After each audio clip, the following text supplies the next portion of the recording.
In this video, we will show you a simulator tool to create automatic database for a new forecast scenario. Here we have a set of products, which we can select from the list. It will bring us the different scenarios inside our current database and the variation between them.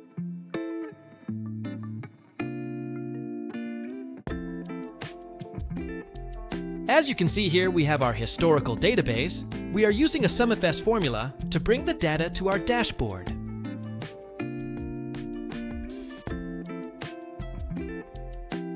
Once we brought the historical data, we can select in the column U the different assumption for our new simulation. We could have external sources for some lines, and for others lines we can assume a different assumption.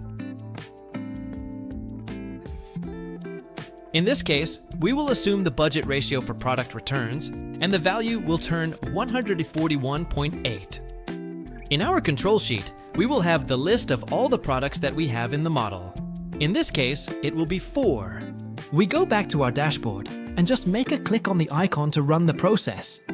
As you can see, the process was very fast, and we can update the pivot table on the side of our new database to check the numbers.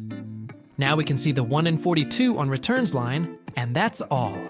We have created a new forecast in seconds. Thanks, and follow me for more finance tips.